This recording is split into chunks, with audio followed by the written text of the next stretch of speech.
गुरुर्ब्रह्मा गुरुर्विष्णुः गुरुर्देवो महेश्वरः गुरुर्साक्षात् परं ब्रह्म तस्मै श्रीगुरवे नमः। अगजाननपद्मार्कं गजाननमहर्निशम् अनेकदं तं भक्तानाम् एकदन्तमुपास्महे।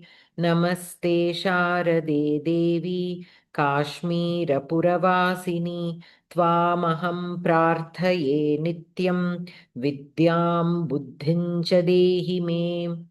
कृष्णाय वासुदेवाय देवकीनन्दनाय च नन्दगोपकुमाराय गोविन्दाय नमो नमः। ॐ पार्थाय प्रतिबोधितां भगवता नारायणेन स्वयं व्यासेन ग्रथितां पुराणमुनिना मध्ये महाभारतम् अद्वैतामृतवर्षिणीं भगवतीमष्टादशाध्यायिनीम् अम्बा त्वामनुसन्दधामि भगवद्गीते भवद्वेषिणीं। नमोऽस्तु ते व्यासविशालबुद्धे फुल्लारविन्दायतपत्रनेत्र येन त्वया भारततैलपूर्णः प्रज्वालितो ज्ञानमयप्रदीपः। प्रपन्नपारिजाताय स्तोत्रवेत्रैकपाणये ज्ञानमुद्राय कृष्णाय गीतामृतदुहे नमः। वसुदेवसुतं देवं कंसचाणूरमर्दनं देवकी परमानन्दं कृष्णं वन्दे जगद्गुरुं। भीष्मद्रोणतटा जयद्रथजला गान्धारनीलोत्पला शल्यग्राहवती कृपेण वहनी कर्णेन वेलाकुला अश्वत्थामविकर्णघोरमकरा दुर्योधनावर्तिनी सोत्तीर्णा खलु पाण्डवैरणनदी कैवर्तकः केशवः।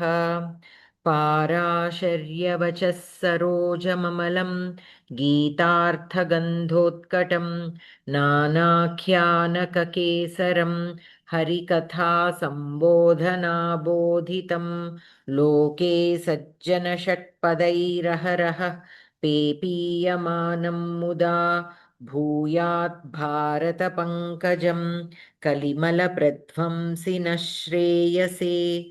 मूकं करोति वाचालं पङ्गुं लङ्घयते गिरिं यत्कृपातमहं वन्दे परमानन्दमाधवम्।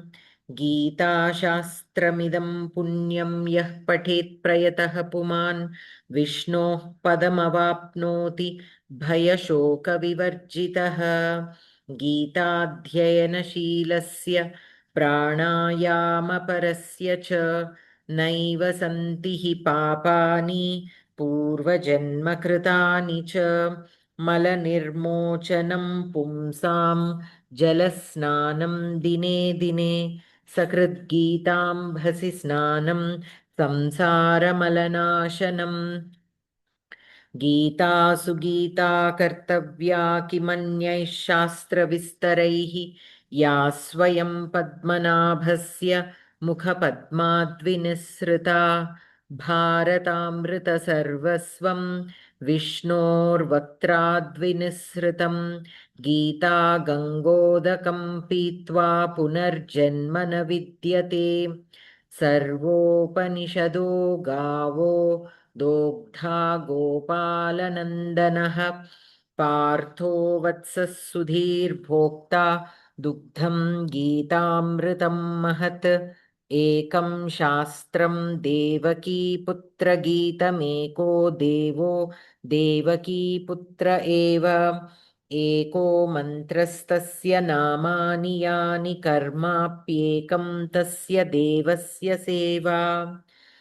शान्ताकारं भुजगशयनं पद्मनाभं सुरेशं विश्वाधारं गगनसदृशं मेघवर्णं शुभाङ्गं लक्ष्मीकान्तं कमलनयनं योगिभिर्ध्यानगम्यं वन्दे विष्णुं भवभयहरं सर्वलोकैकनाथं यं ब्रह्मा वरुणेन्द्ररुद्रमरुतस्तुन्वन्ति दिव्यैस्तवैः वेदैः साङ्गपदक्रमोपनिषदैर्गायन्ति यं सामगाः ध्यानावस्थिततद्गतेन मनसा पश्यन्ति यं योगिनः यस्यान्तं न विदुः सुरासुरगणा देवाय तस्मै नमः यदक्षरपदभ्रष्टं मात्राहीनं च यद्भवेत् तत्सर्वं क्षम्यतां देवनारायण नमोऽस्तु ते कायेन वाचा मनसेन्द्रियैर्वा बुद्ध्यात्मना वा प्रकृते स्वभावात् करोमि यद्यत् सकलं परस्मै नारायणायेति समर्पयामि अस्तु. So in the last class, we did the 8th shloka. Yes. So the Sharira will take up Shariraha yat Shariram avapnoti. Sorry, Ishvaraha yat Shariram avapnoti yat cha api utkramati vayuhu ashayat gandhan iva etani grihitva sanyati. So when the Jivatma takes Sharira after Sharira. After leaving one Sharira, it will take up the next Sharira. And while doing that, it will carry the Indriyani. Karmaphalas. Karmaphalas. And so here, Etani Grihitva Sanyati. Gandhaniva. Vayuhu Gandhaniva. Etani Grihitva Sanyati. So here, Etani is referring to Indriyas from the previous shloka. Manashashtani Indriyani Prakritisthani Karshati. So it is referring to Indriyas, but through the Indriyas, of course, it is the karmas. Yes. Whatever karmas it has accrued, based on that, it will get a Sharira. Based on the karmas that we have done, we will, whatever Sharira we are obtaining in this life is based on the karmas that we have done from the previous lives. Life. Yes. And whatever we are carrying through the Sharira, from one Sharira to the other, Utkramati, Ishvaraha. So it is, while it is going from one Sharira to the other, it is carrying with it what it has accumulated through the Indriyas. Those are only called the Vasanas. Those are only called the Vasanas. So with that. So that is what we studied in the 8th shloka. And so basically about the Sharira. About the Sharira also, there is a little, there are two types. Like, okay, Jivatma is taking Shariras. Then what about Paramatma? Paramatma also has taken Shariras. Like Matsya Avatara, Kurma Avatara, Rama Avatara, Krishna Avatara. In all these, he also took Shariras. So what is the difference between a Jivatma taking a Sharira and Paramatma taking a Sharira? So Paramatma taking a Sharira is a Leela Sharira. Means with, he has a Sankalpam to do a certain task. He takes up a karma, I have to do this. And for that reason, he is taking a Sharira. That is a Leela Sharira. Whereas ours are, whereas our Sharira is based on the karmas. Whatever karmas we have done, based on that we get a Sharira. Whether it is Manava Sharira or Jantu Sharira or whatever Sharira, because there are so many kinds of Shariras, right? So we get the Sharira based on the karmas. We can be born as a tree. We can be born as an animal. We can be born as a human. We can be born as a Sukshma Jiva also, like all the worms and all that. Depending on the karmas that we do, we take up the shariras. But whereas Paramatma takes up sharira with a sankalpam. And the shariras that Paramatma takes up also are again of two types. One is the aprakrita sharira, which to which the regular niyamani of the sharira does not apply. What are the regular niyamani of a sharira? To be born to somebody, again to be dead. The body should the jiva should leave the body and the sharira should decay. Like that kind of niyamas are there, certain niyamas. And while and that body, that sharira, when it is born, and how the growth happens and all that, that is the process for a normal sharira. But in certain avatars, Paramatma did not take that kind of sharira. Those are called aprakrita sharira, like Narasimha avatara, Matsya avatara, even Kurma avatara, and even Ganapati also. If that also is Paramatma only, right? We believe that Paramatma takes up all these forms. So even within all the how do you say, all the physical existence of Paramatma, Ganapati is also one such body, one such sharira. So that also is aprakrita, because there is no definitive birth. It is made out of the, what do you call that, paste, right? The paste that Parvati applies on her body. So like this, these are all aprakrita shariras. And then another kind is where they follow the regular process of Manava Sharira, like Rama Avatara, Krishna Avatara, Parashurama Avatara.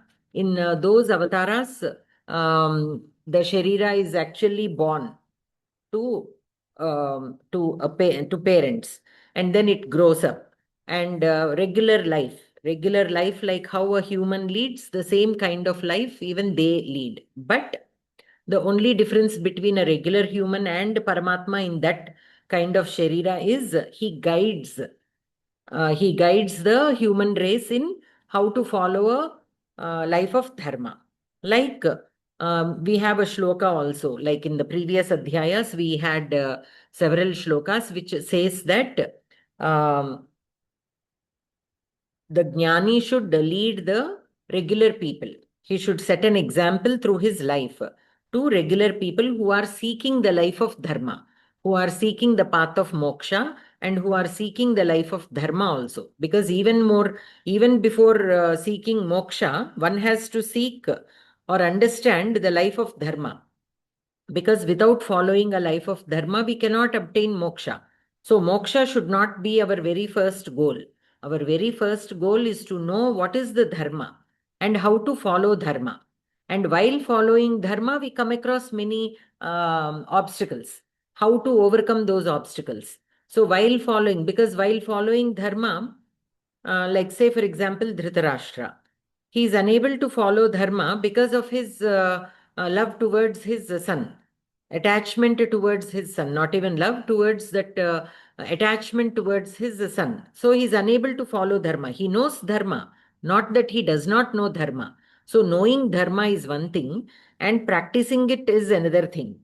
Knowing dharma, everybody, or a few, at least somebody who does some kind of sadhana and studies our Vedas will know the dharma. Okay, this is the dharma, we can know. But completely understanding it and putting it into practice is the challenge. To understand also, we should know all the possibilities. Sometimes we are unable to recognize. That is where that making mistakes unknowingly comes into picture. We didn't know earlier that if we hurt others with our words, that also can accumulate papam, right?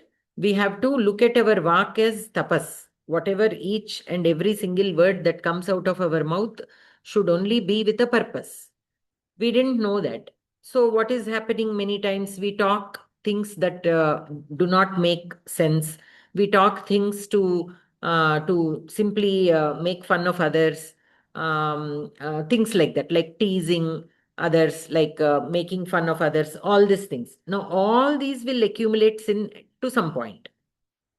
Whether the other person took it seriously or not, whether he's hurt or not, those all come later. But to start with, like that. So these are all things that many people do not know. So that is the reason why they do things and do not realize that they can also accumulate sin, right? So knowing dharma, understanding what it is exactly, and then putting it into practice. Even after knowing dharma, many times we may not be able to put it into practice. Now, again, Dhritarashtra is the best example for that. He knows the dharma, but because of his attachment towards his son, he was unable to put it into practice. So, like that, first the abhyasa should be done here.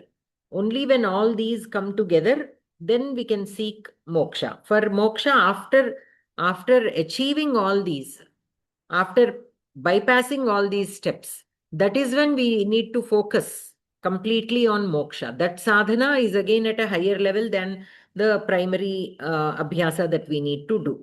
So these are also at different levels. So basically all this. So Paramatma in these Manava Shariras, where he leads the life very similar to a Manava, to a Jivatma, how is he still different than a regular Jivatma is? He sets an example to all the Jivatmas by through different ways. Sometimes by practicing it in his life, like in the Rama Avatara, and sometimes by also explaining, telling people that this is the right thing to do, this is the dharma, you do this, you do that, like in the Krishna Avatara. So, like this, he will, that is the purpose of him taking this avatara, and that is how he differs from the Jivatma. So, so that is one thing. And even you all know the story of Krishna and the Shamantakamani, right? There also, if Krishna really wishes, he can immediately see through his Divya Drishti what happened to that Samantakamani, who took it when he was blamed for taking it, right? But he did not do that. He actually went into the forest, he inquired, he saw, and then he came to know that the Bhalluka took it, and it happened in a very precise way. So he followed all the steps like how a regular human will do, and only then he cleared his. So he's showing a way to the humans that if they come across a similar situation, how they should resolve the situation, right?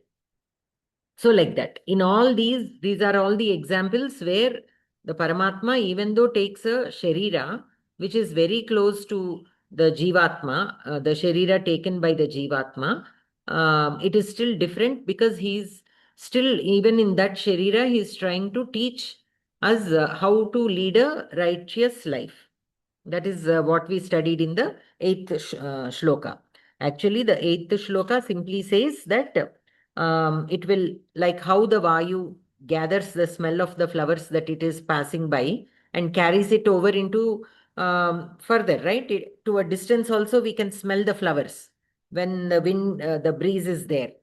Like that, even the Jivatma will carry whatever it has accumulated in the previous life into the next Sharira. And in that context, we discussed about the Shariras. Okay, now the 9th shloka. Savitri Bhagini. Yes. Shrotram chakshuh sparshanam cha rasanam ghranameva cha adhishtaya manaschayam vishayan upasevate. Shrotram chakshuh sparshanam cha rasanam ghranam eva cha adhishtaya manaha cha ayam vishayan upasevate. Shrotram, chakshuhu, sparshanam, rasanam, ghranam, all are in Dvitiya Bhakti Ekavachana.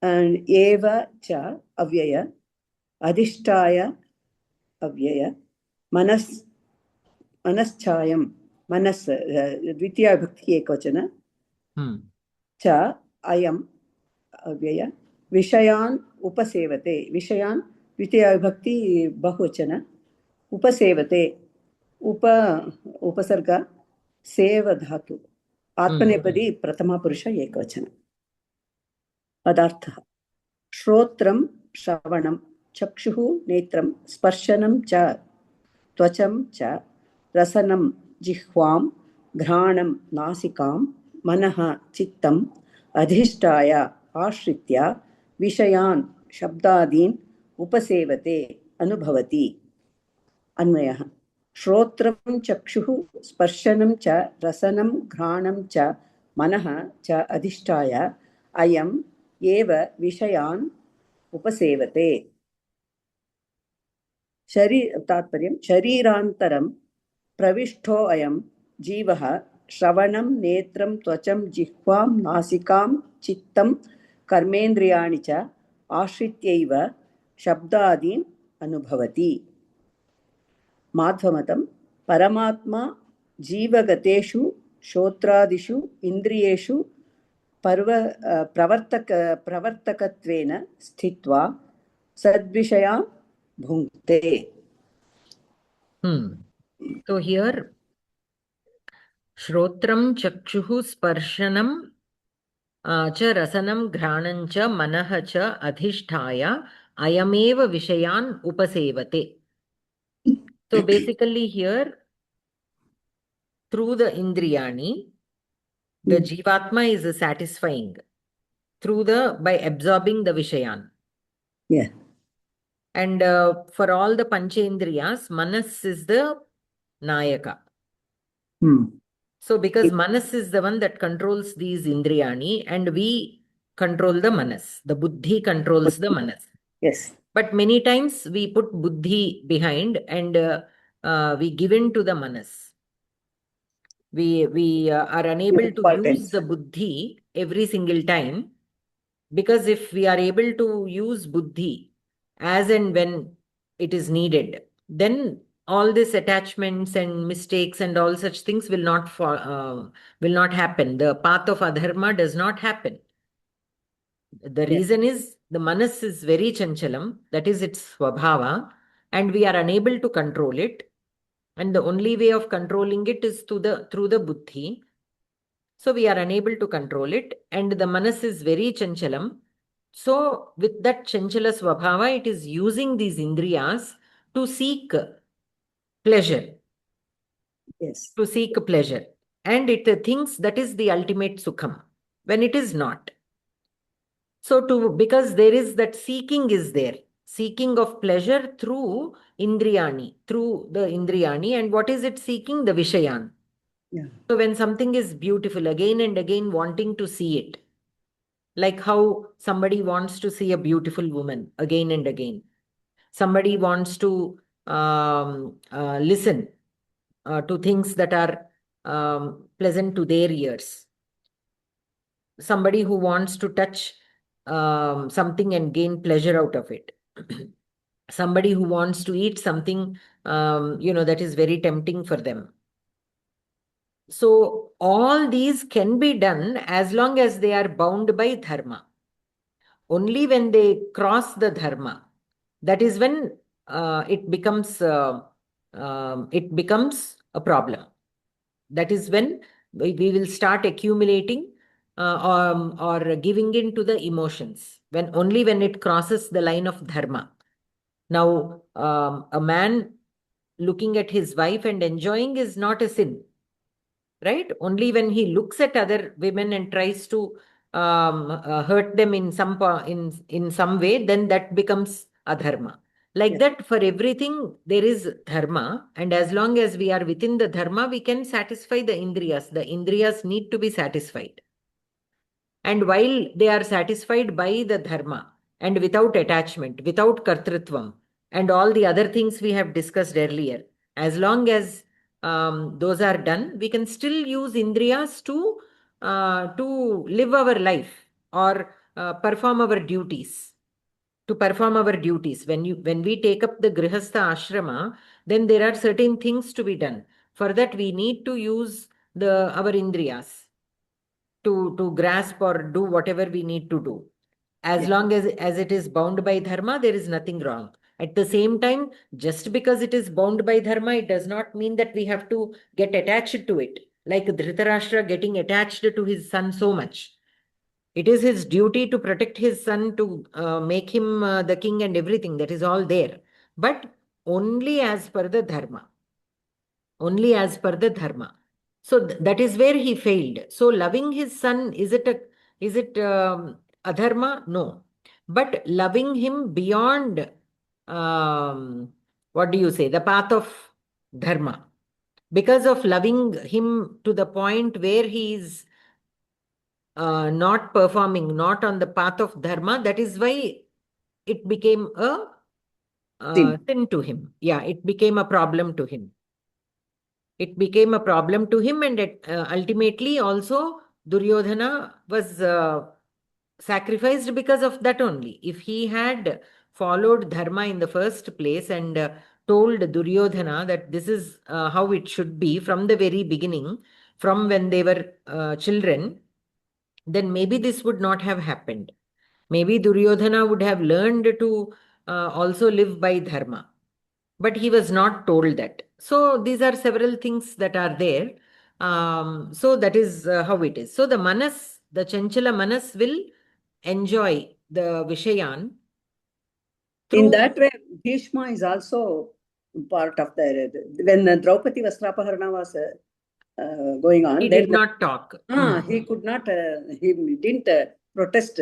That is why they say, no, that Draupadi tells him, you being a Kuru Vruddha, you did not do anything to stop them from doing it. But at that time, it was beyond him, like nobody was caring. Even if he protested, Duryodhana was not in a position to listen to him. Because he also kept telling what is right, what is wrong. As a Kuru Vruddha, he guided. But Dhritarashtra did not listen when it was his time to listen to Bhishma. And Duryodhana did not listen when it was his time to listen. So nobody listened to him. He definitely did not encourage, but he did not stop. But the reason for him not stopping is because it was already beyond his control. Duryodhana took the complete control. Nobody was, even Krishna told and Duryodhana did not listen. So Duryodhana was not in a position to listen to anybody. So Bhishma in a kind was helpless. So he simply kept quiet. But maybe he should have said something in the court, at least, though he knows that nobody listens, he should have said something. But he did not say anything, is what is known. But that again I gathered this only through regular stories. But we have to look at again the source, the actual Mahabharata, to reconfirm that. Okay. So that is one thing. So through this manas, so here the word adhishtaya, shrotram chakshuhu sparshanancha, rasanam ghranamevacha, adhishtaya manascha, ayam vishayan upasevate. So here the word adhishtaya, how it is meant is, when do these indriyani come into play? When does this manas come into action?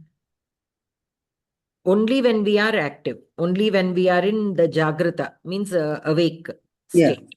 When we are sleeping, does the manas wander? Do the indriyas feel anything? No. Nothing. The manas, until the dreams that you have, let us put that aside for now. But normally, the manas works through the indriyas only when we are in the awake position. When we are in deep sleep, none of these work. When we are in deep sleep, even we are not aware of our own existence. Yes. When we are awake, I know that I am here. This is my sharira. This is my hand. This is my leg. I know. But when I am in deep sleep, do I even know that I exist? No, I don't. So when I don't know that this is my sharira, I am in this sharira is mine, that feeling is not there. When that is not there, the indriyas are they are not working. The manas is also not working. When do they work? Only when I am awake and I start thinking this is my sharira. This is who I am. I am identifying myself with the sharira. That is when the indriyas and the manas start working. We are attached to the body. We think we are the body. That is when these indriyas have so much of control over us. So adhishtaya means that. Yes. Adhishtaya means when we are in that awake state and feel or realize or think that this is me. Only in that state means we are completely awake and think that this body is me. In that position, that is the meaning that adhishtaya means. That is when the manas vishayan upasevate. Okay? Manaha vishayan upasevate. So that is how we can look at it. So here Anvaya is Shrotram Chakshuhu Sparshanancha Rasanan Ghranancha Manahacha Adhisthaya Ayameva Vishayan Upasevate. So what is that is being Adhisthaya is not given here, right? So Sharirantaram Pravishtaha Ayam Jivaha. In the Tatparyam it is given. Sharirantaram Pravishtaha Ayam Jivaha Shravanam Netram Tvacham Jihvam Nasikam Chittam Karmendriyani cha Ashrityaiva Ashritya eva Shabdadin Anubhavati. So Sharirantaram Pravishtaha Ayam Jivaha. So this Jiva occupying this Sharira Ashritya, depending upon these Indriyani, it will enjoy these Vishayan. Okay, through the Indriyani it is. So, while it is, so when we are in the Sushupta Sthiti, we don't know, I don't know, I have a Sharira, there is one Jivatma, nothing. I am in complete absence. During that time, we don't realize, we don't know anything. Only when we are in that position. So when the Jivatma is in the Sharira and thinks that this is me, that is when this happens. That is how we can look at it. So Madhvamatam Paramatma Jivagateshu Shrotradishu Indriyeshu Pravartakatvena Sthitva Sadvishayan Bhunkte. So again here Paramatma Jivagateshu Shrotradishu. Jivagateshu Shrotradishu means Shrotradishu Indriyeshu. So through the Jivatma.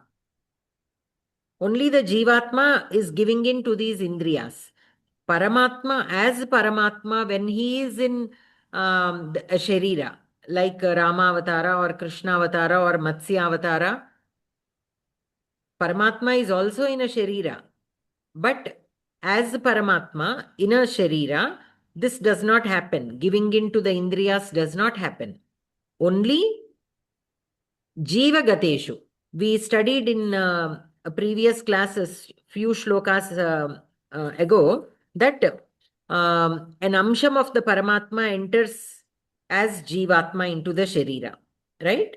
So here also again the same thing is being re-emphasized. Paramatma Jiva Gateshu means while he is as taking a part as the Jivatma.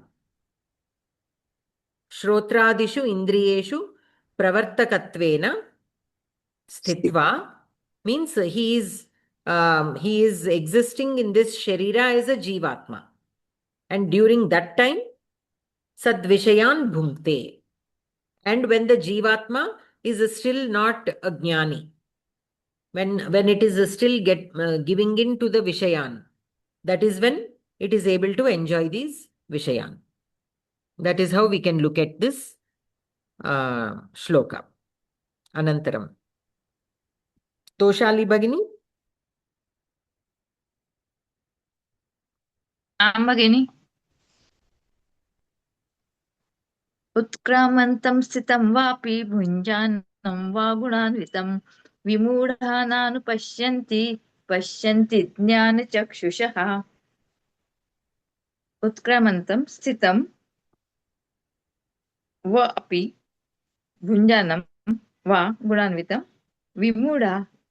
विमूढाः न अनुपश्यन्ति पश्यन्ति ज्ञानचक्षुषः। उत्क्रामन्तं द्वितीय एकवचन, स्थितं द्वितीय एकवचन,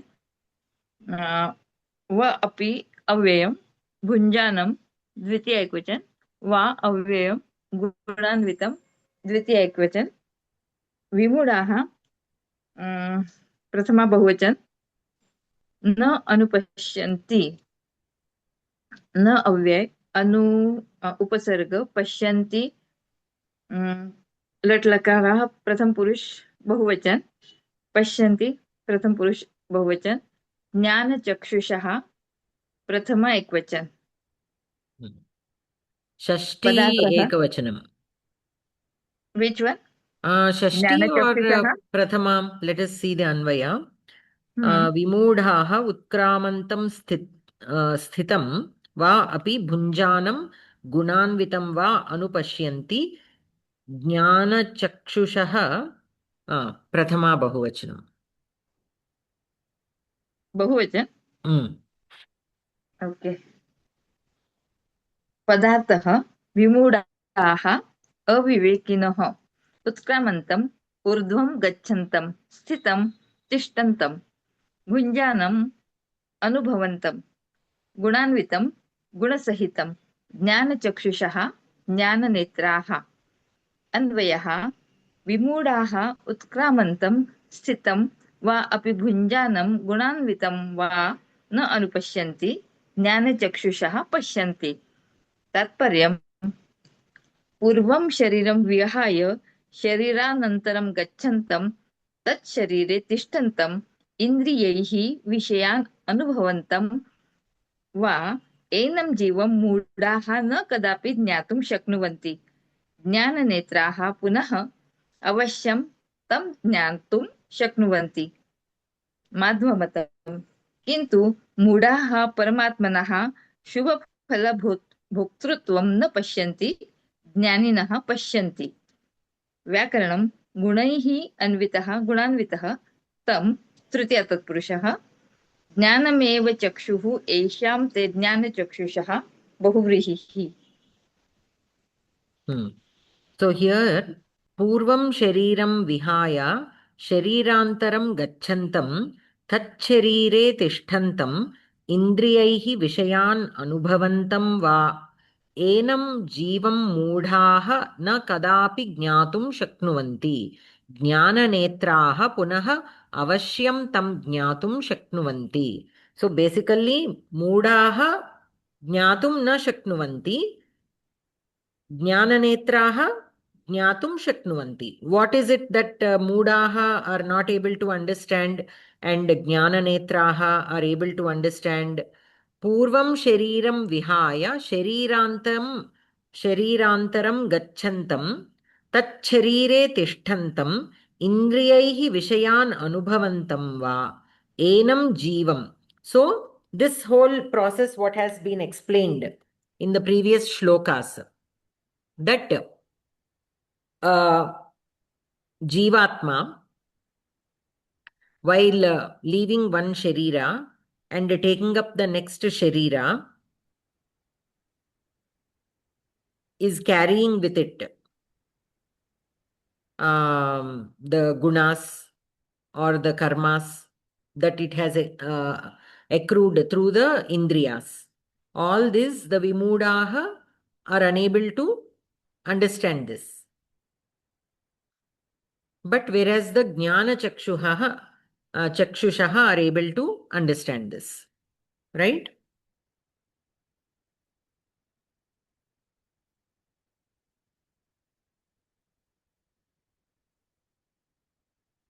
And also another,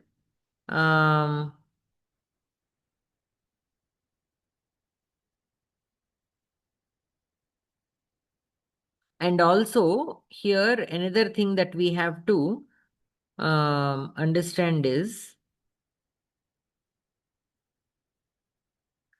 Bhunjanam Anubhavantam Gunanvitam Gunasahitam. That's all, basically. And that there is Paramatma within. That also we can say. Only when you understand that Paramatma is within us, only then we will be able to become detached to all these things. And also the Kartrutvam also, we will not think that we are the Karta. As long as in our mind we have constantly, we remind ourselves that there is Paramatma within everybody. And then automatically what will happen when we see even our Shatru, and when we remind ourselves that there is Paramatma within that Sharira, whatever he does is only superficial, right? Whatever he does is because of his karmas. Whether he's getting angry at you unreasonably, he is jealous of you, or whatever it is because of his um, karmas that he has done before, because of his lack of knowledge. That is the reason why he is giving into his indriyas. So that we will understand. Once we understand that, we will not get affected unless there is a danger for us. If it is only in words or whatever it is, we will or there is no direct physical damage. That is what I'm trying to say. If there is no direct physical damage, if it is only emotions that are causing the disturbance, then by realizing or reminding ourselves that there is Paramatma, we will understand that, okay, there is Paramatma in that person also, but whatever superficial emotions that are being exhibited are his unresolved issues. Those are their issues, not ours. So with that mindset, we will be able to understand. So that is what it is being said here. Jnana chakshushaha pashyanti.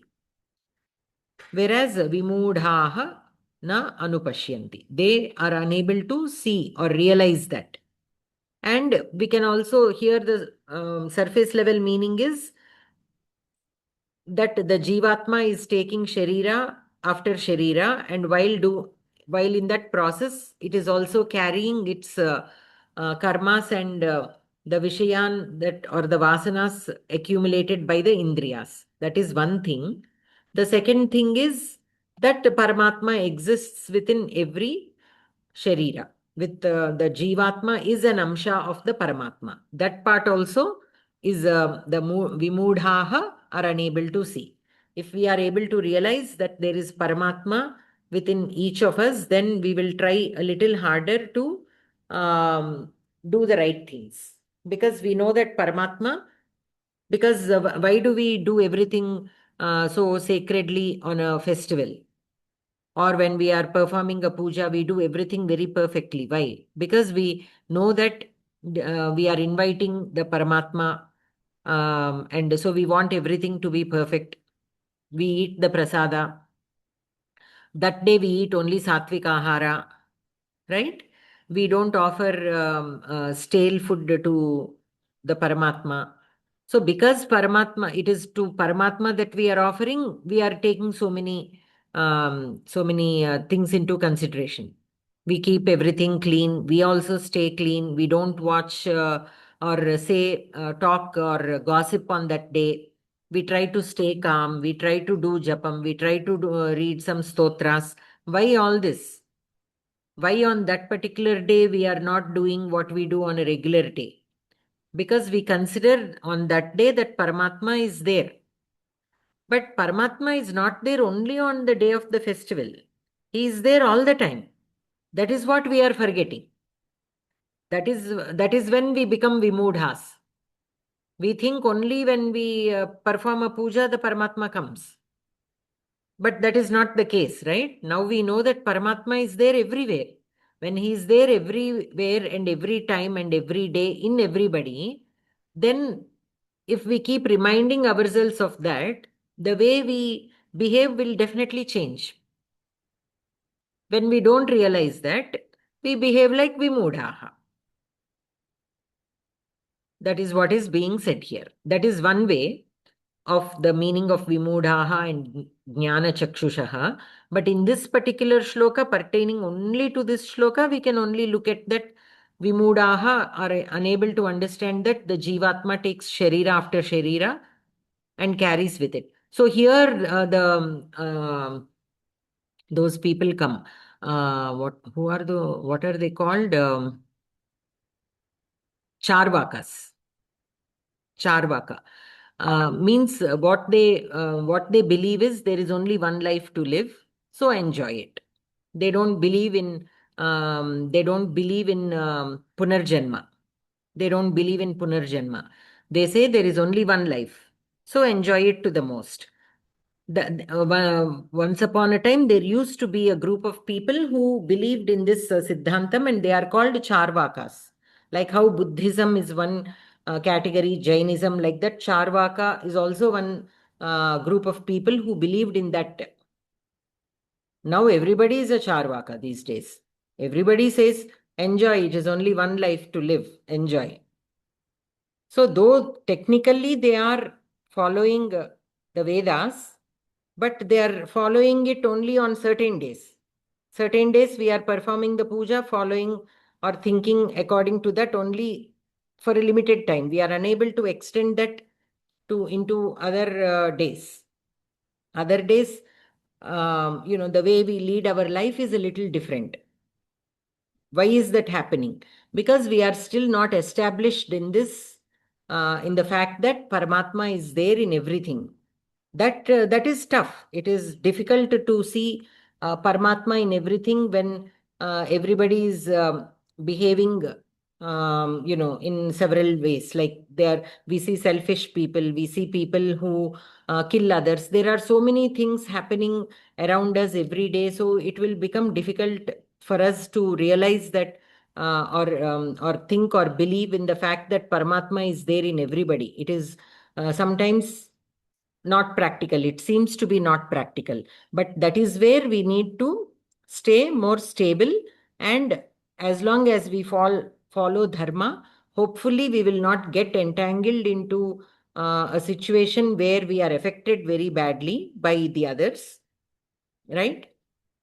Like getting cheated financially or in other ways. So as long as we fall, and when we are detached to the materialistic world, then other things will not matter. Especially here in India, we can live with as little money as possible also sometimes. What does a human really need? But we have bigger goals. So for that, we need money. And so for that, we enter into this system. And once we enter into the system, then there is only so much in our control. But if we really follow our life of our ancestors, where are we eating healthy food? Are we following the right dharma? Are we leading a life? A small land is enough. We can make a house in it. We can grow what we eat and study whatever is needed. That is enough, right? So just to maintain, I know a person actually, personally. So what he does is he has a land. He does not even do a job. He has a land. He has some savings from when he worked. And at one point of time, he decided. So he simply bought a small land. He built a house out of mud. And he grows his own, whatever he consumes, he grows. Little bit of rice, little bit of this and that. And maybe a few things he might purchase from other farmers. But he is self-sustained. One cow or two cows, and that's it. It is difficult, but I really admire him. One should also have courage to do that. He did not marry. He decided not to marry. So he's self-sustained. What does he need? So even when we ask, how are you surviving? How are you putting up with so many expenses? He says, what expenses? Except for my phone bill, I don't have any other expense. So then when you sit and think about it, Really, because he does not wish to go on an expensive vacation. He does not wish to, do things in a elaborate way, or have a very expensive house, or decorate it with expensive things. He lives like a sadhu. In his house, there will be very few things what is needed for a daily basis. So if everybody follows that, then what is the need for all this? But once we want this, then other things will follow. Other things, we have to deal with the other things, right? So I'm not saying what is right and what is wrong. It all depends on what we want. And what we want, again, leads to all these different kinds of situations that we are in. And then now, to overcome that situation, we have to do something else. We want our children to be well educated. For that, we put them in expensive schools. For that, there is so much of fee. So then we have to earn that money. To earn that money, we have to do some kind of job. And those jobs sometimes may not be doing the right things, but still we are working in that company. That company might not be doing things according to the dharma that we know, that whatever Vedas say. They may not be doing the right things, right? As per the dharma, no business does that. No commercial business people follow dharma because they are trying to make money. 90% of the business people. There are always people who follow dharma even in business, but nowadays it has become so commercial that everybody, it has become a fight for existence, survival. Not the survival that actually what a human needs. This is a different kind of survival. So, like that, things have changed. But honestly speaking, we really don't need all this just to live as per dharma. So that is why it is becoming to follow dharma, because we are entering into a world which is filled with so much of adharma. Following dharma is becoming a challenge, and then every day we are encountering people who do not follow dharma, and then looking for Paramatma within them is again a big major challenge for us. So these are all happening in for that reason. But within this world, since we are existing in this world, still to be able to do as much as we can, staying simple, leading a simple lifestyle, and following dharma. That way we can avoid most of the trouble, and then automatically we'll be surrounded by people who are also similar to us. So it will become easy for us to see Paramatma within them. That is what I feel. Many times that is what happens when we enter a domain where there are so many. You go into a hospital or you go into a government office. What do you see? You see people who are constantly trying to take advantage of other people. So then how, we being a regular human, we tend to get frustrated, we tend to give up, we tend to, how can we look for Paramatma in such people who are being doctors, who are trying to just make money out of the patient without having any kind of sympathy for their condition, for their health condition? What do you feel then? You cannot see Paramatma in them, right? When we are the patients, especially. So, given the situation in this day of life, it is difficult. But if we choose to stay as much away as possible from this commercial lifestyle, then I think it will become a little easy, because then we will be surrounded by people mostly who are also simple. Then it will become a little easy. So, Vimudhaha and Jnana Chakshushaha.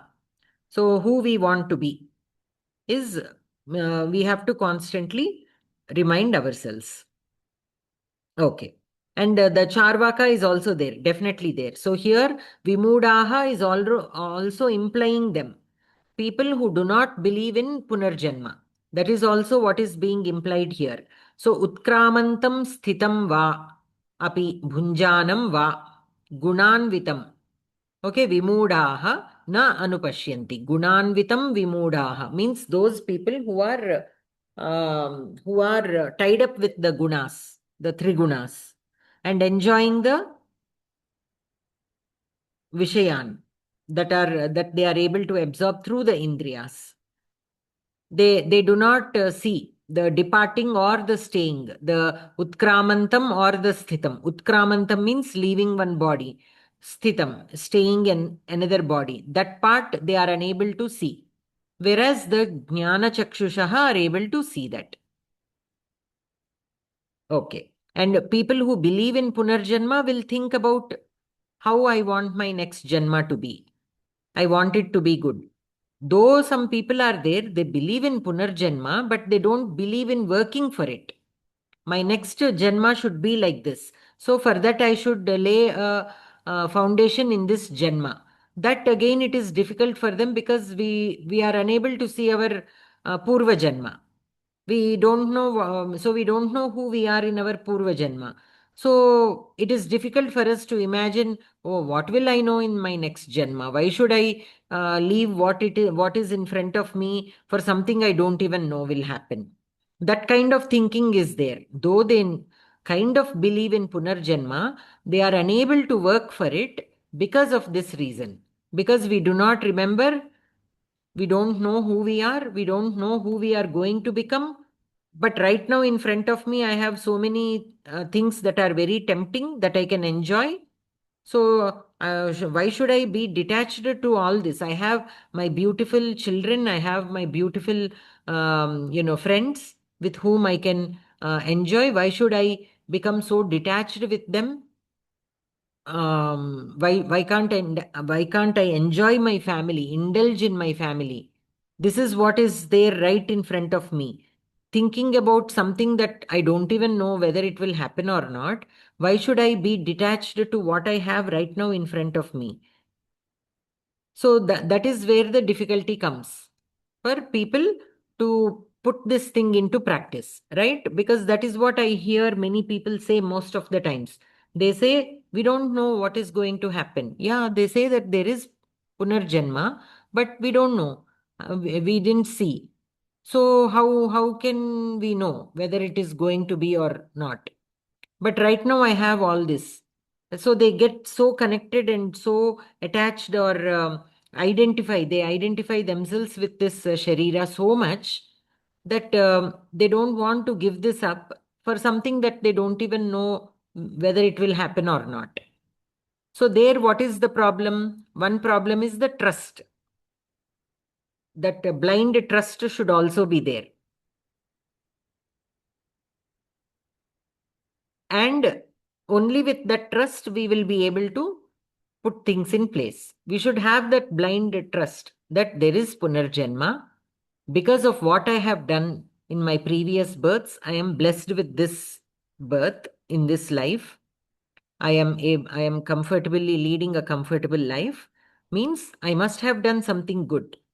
So if I continue doing good, then I will have a better life in the next Janma. Better in the sense spiritually.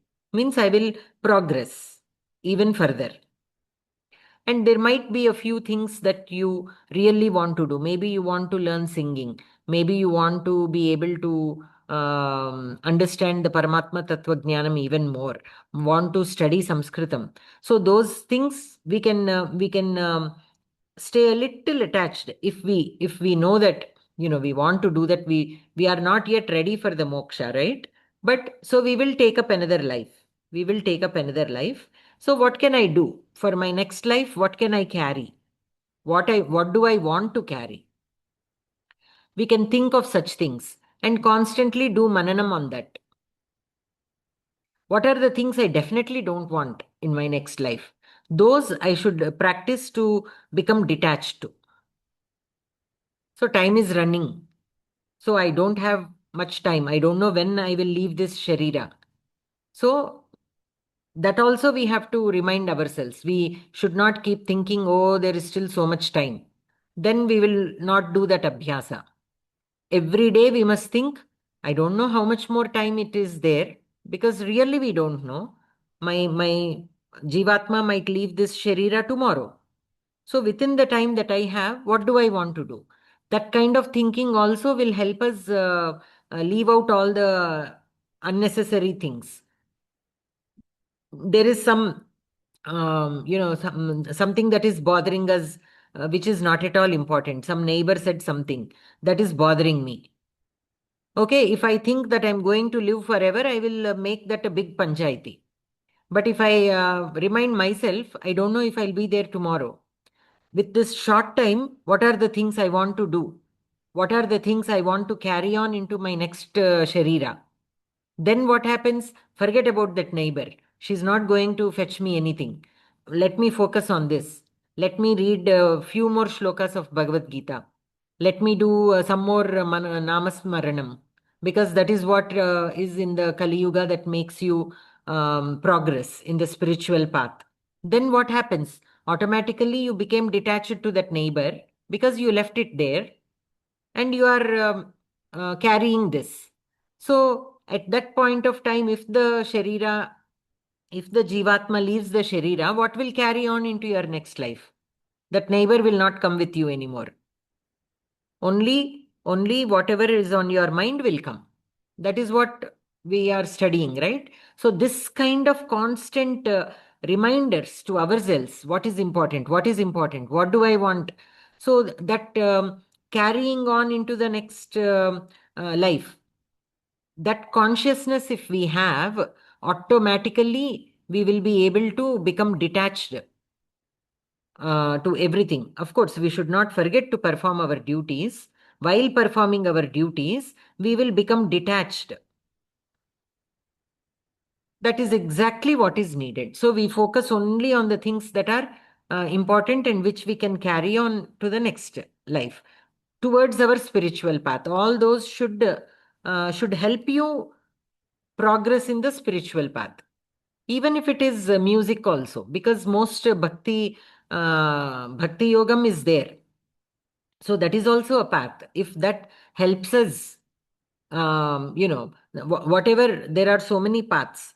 In those paths, whatever is more feasible for us to do, whatever is easy for us to follow, which we can connect more, that path we can choose. There are so many paths. Among that, we can choose the path which resonates with us more, which we can follow easily, and which makes us also enjoy that path, that journey. So that way we have to think constantly. Every situation we have to think. So will this help me to become detached? Will this help me to control my manas? Will this help me to do this? Like that constant thing should be there. And we should not waste our energy on things that are not important. And especially if they are not important and bothering you, and if we spend time on that, they will also come along with us, because we are that still that attachment is happening. So it will come along with us. Array, here only I am having a headache with it. Why do I want to carry it into my next life? So leave it. Let them deal with it. That is their problem. Let them deal with it. From our side, did we do anything wrong? As long as we did not do anything wrong, forget about it. Let them carry that weight. We can move forward. So that kind of constant questioning of our actions and making a decision. So something came up. Is it important? No. Then push it aside. We can clearly say, this is not what I want to spend my energy on. So let us leave it. If somebody brings up any unnecessary discussion also, we can say that. It is not rude to say that. We can say nicely, this is not at all, I am not at all interested in that. So let us not waste our time. I would like to focus on what is important. That's all. Because that is where many of us have trouble. Again, we hesitate to say no. We hesitate to not get involved. We fear that they might think that we are not caring for them. So many things will come because in a regular lifestyle, all these are also challenges. But once we understand that this is the right thing that we are following, there is nothing wrong in saying no, then it will become easy for us.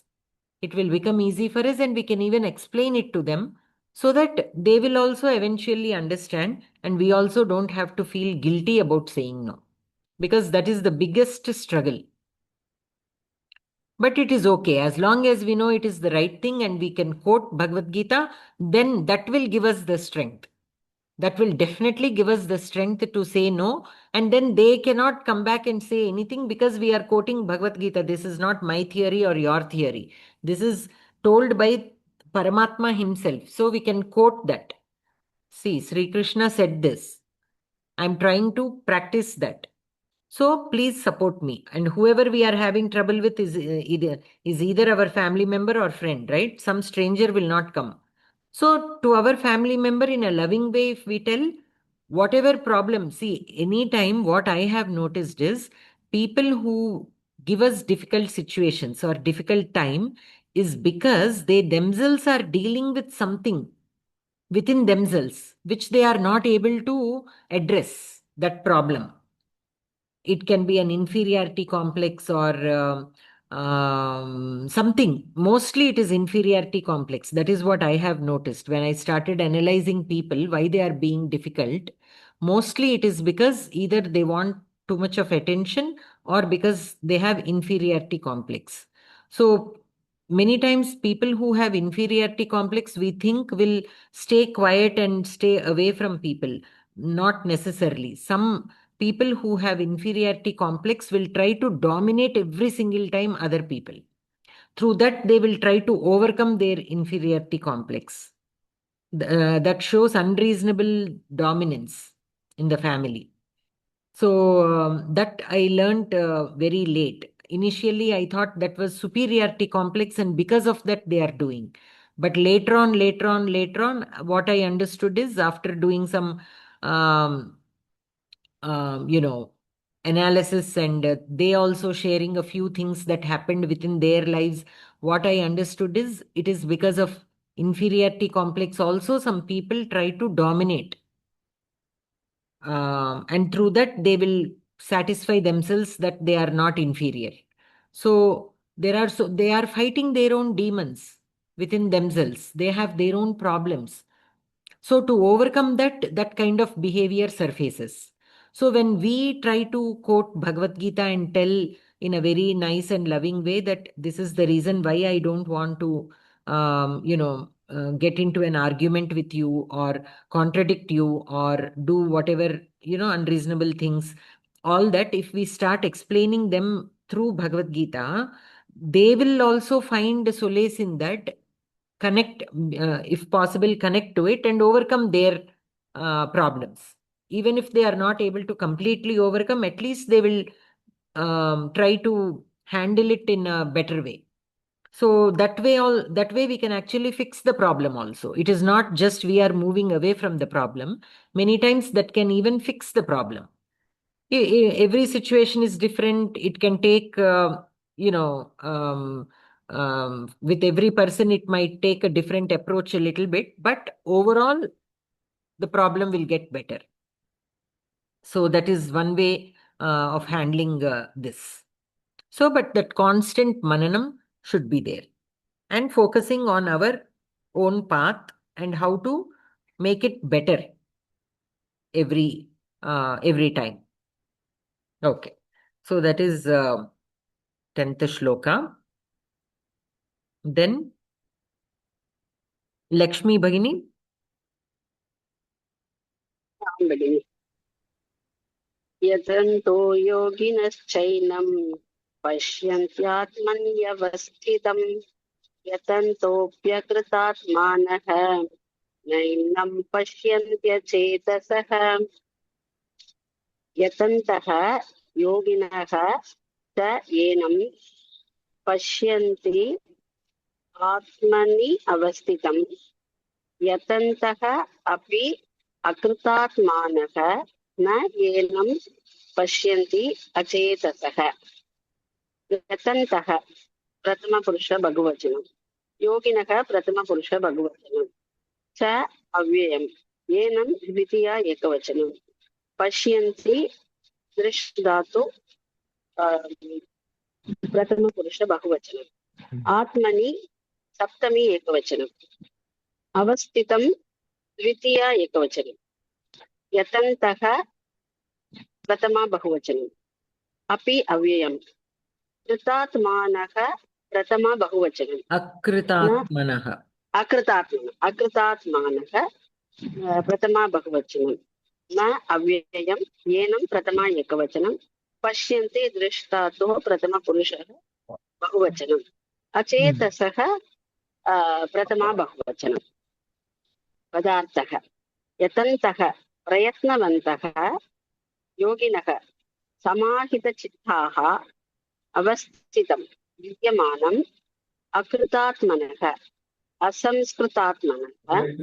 असंस्कृतमानः अचेतसः अविवेकिनः अन्वयः यतन्तः योगिनः च येनम् आत्मनि अवस्थितं पश्यन्ति यतन्तः अपि अकृतात्मानः अचेतसः येनं न पश्यन्ति तात्पर्यम् ध्यानादिभिः सततं प्रयतमाना एव ज्ञानिनः देहे वर्तमानम् इमं द्रष्टुं शक्नुवन्ति किन्तु शास्त्रादिभिः प्रयतमाना अपि कश्मलचित्ताः देह वर्तमानमपि इमं द्रष्टुं न शक्नुवन्ति माधवमतं ज्ञानोपायम् अवलम्ब्य यतमानाः ज्ञानं प्राप्य येनं पश्यन्ति अशुद्धबुद्धयः यतमानाः नैनं पश्यन्ति व्याकरणं न कृतः अकृतः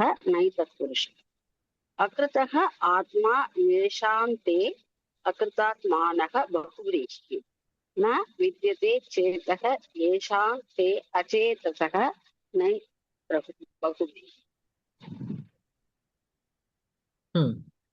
So here yatantaha means people who are trying. Yoginaha yatantaha yoginaha cha enam pashyanti atmani avasthitam. Okay, yatantaha api akritatmanaha na enam pashyanti achetasaha.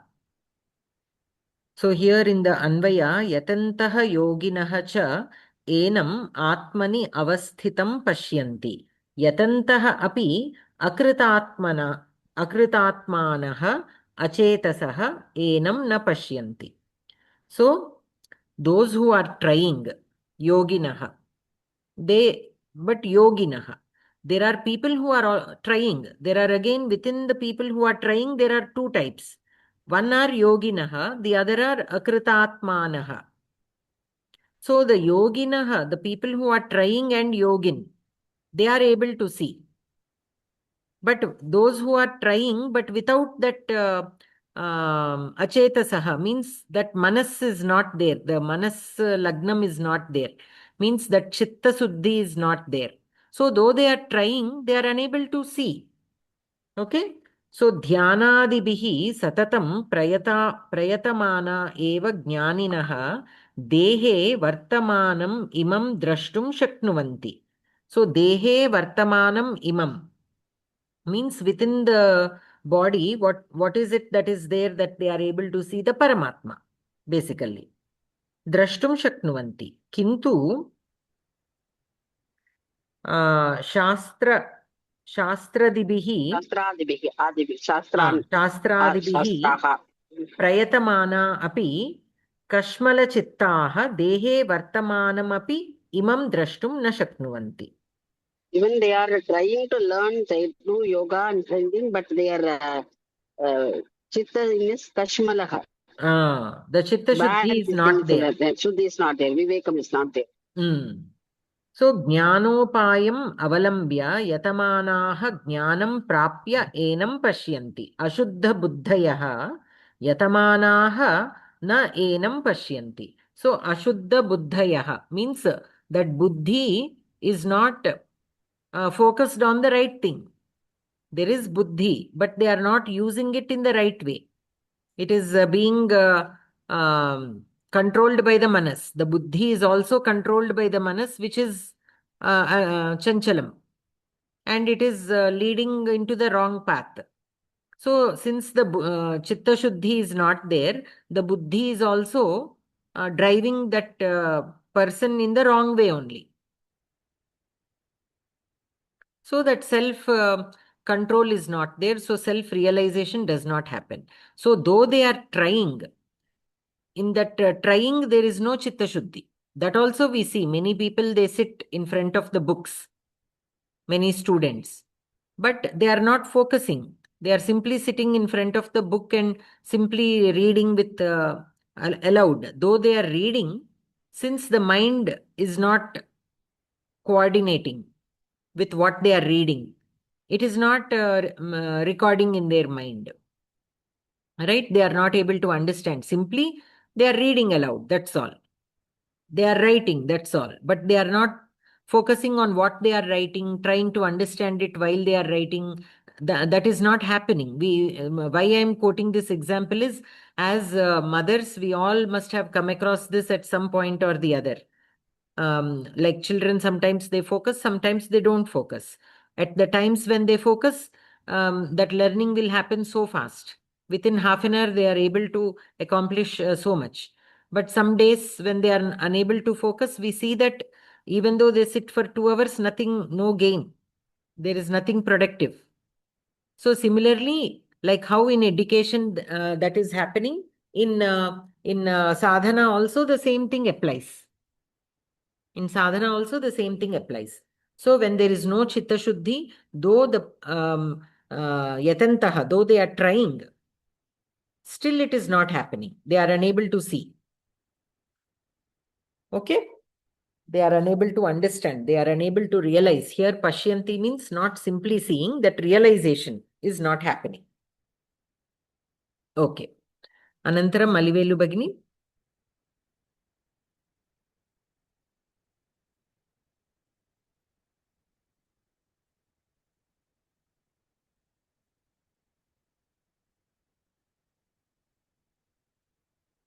Bagini asti va?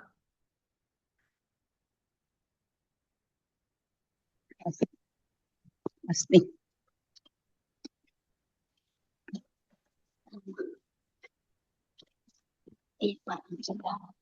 12th. यदादित्यागतं तेजो जगद्भासयतेऽखिलं यच्चन्द्रमसि यच्चाग्नौ तत्तेजो विद्धि मामकम्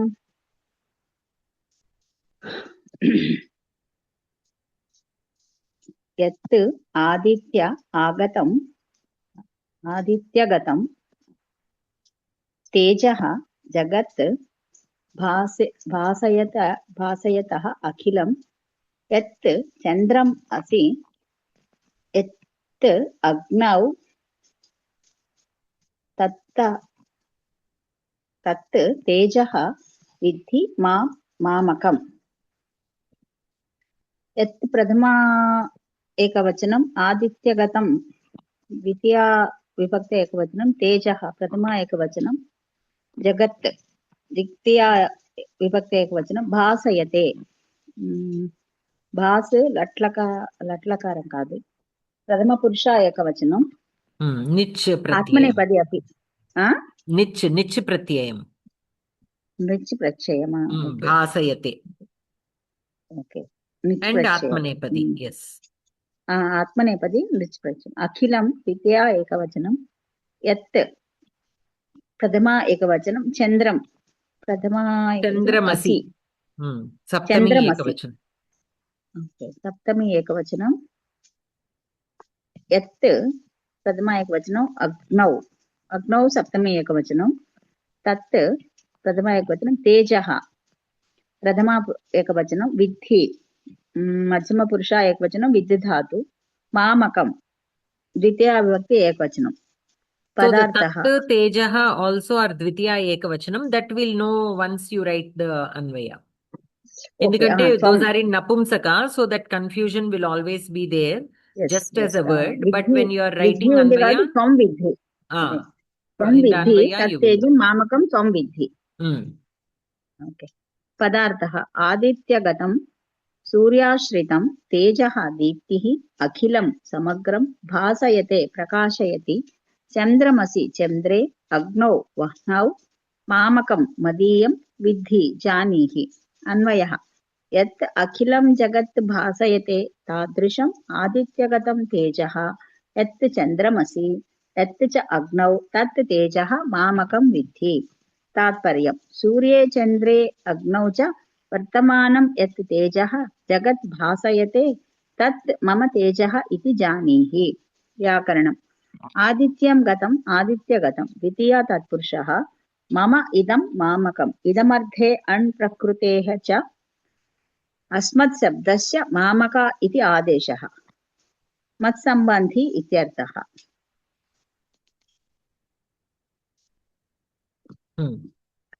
तो यत् अखिलं जगत् भासयते तादृशम् आदित्यगतं तेजः यत् चन्द्रमसि यत् च अग्नौ तत् तेजः मामकं विद्धि. So know that whatever illumination is there in Surya, in the Aditya and Chandra, Agni.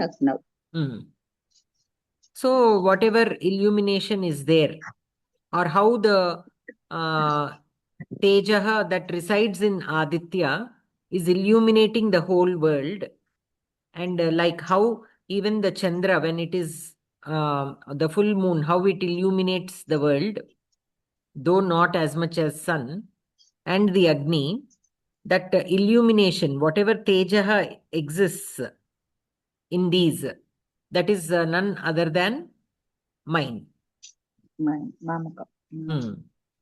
So here in the Tatparyam, what is given? Surye Chandre Agnau cha Vartamanam Yat Tejaha Jagat Bhasayate Tat Mama Tejaha iti Janihi.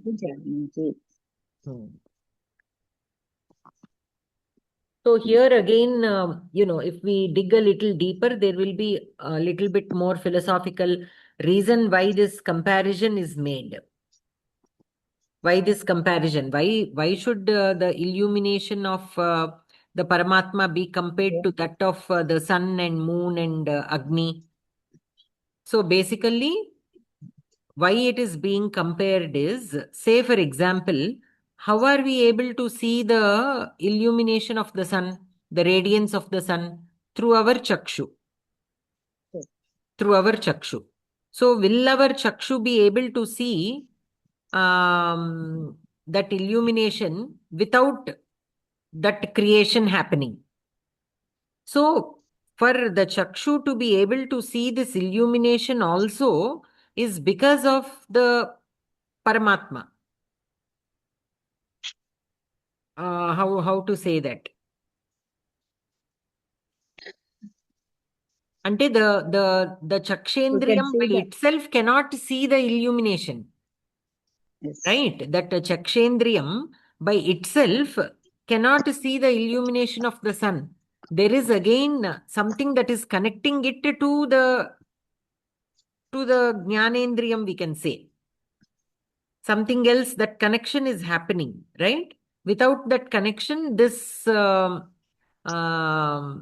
being able to see cannot happen.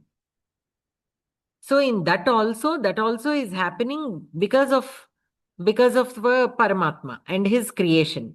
So that illumination is not just that of the sun, but that of the Paramatma in that way.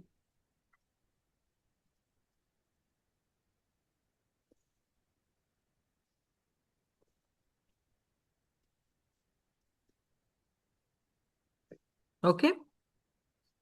Okay, Bhagini. Yeah. Please, Another. once again, tell me. Without sun, we can't see anything in this world.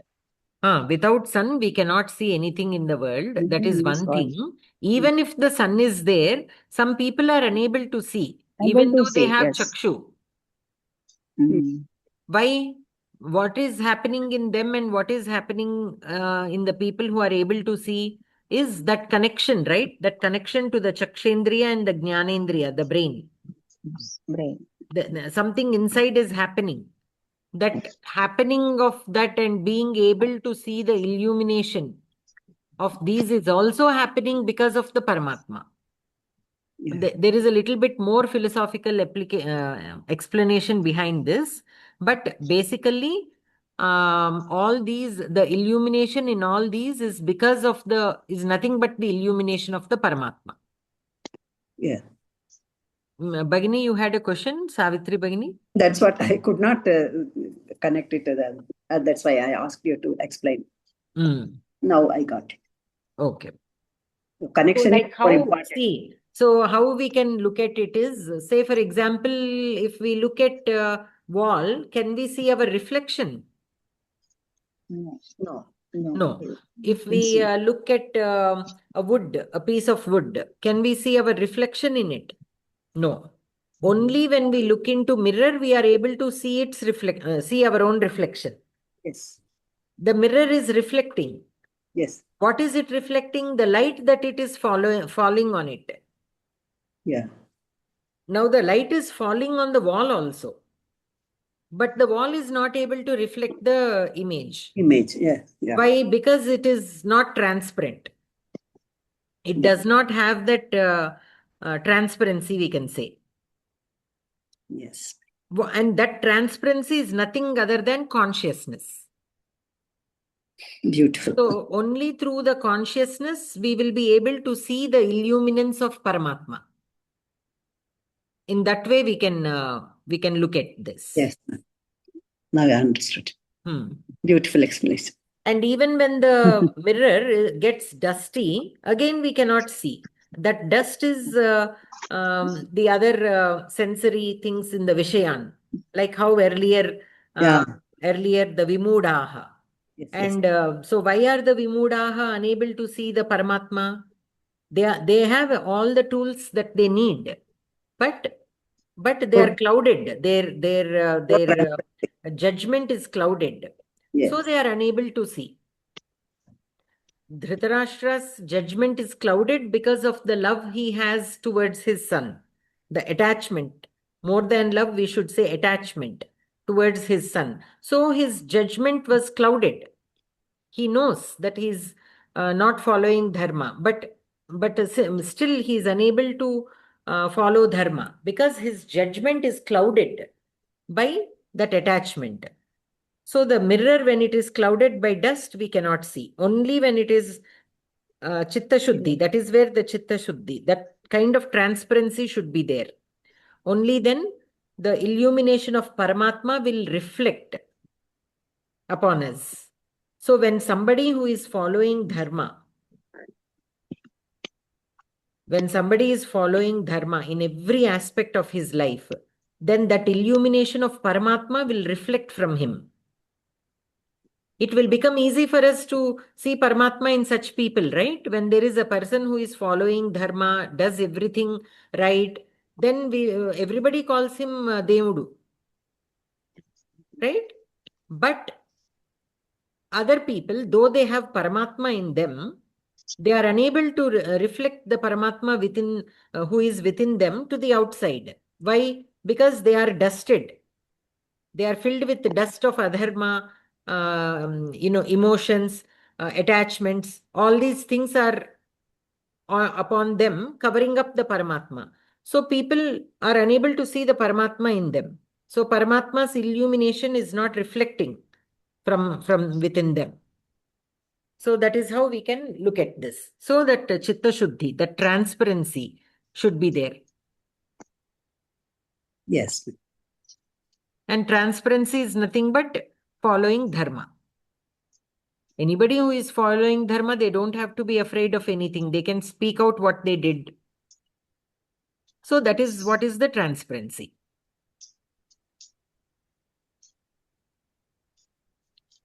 Okay. So we shall stop here. Bhagini? Sarve bhavantu sukhinah, sarve santu niramayah, sarve bhadrani pashyantu, ma kaschid dukkha bhag bhavet. Om Shanti Shanti Shanti. Namaskar Bhagini, Dhanyavadah. Sarvebhya Namaskaraha, Dhanyavadah, Shubharatri. Dhanyavadah everyone. Dhanyavadah Bhagini. Dhanyavadah Last, Sarvebhyah. very very interesting. That last shloka's explanation is beautiful. Thank you so much. Thank you, Bhagini.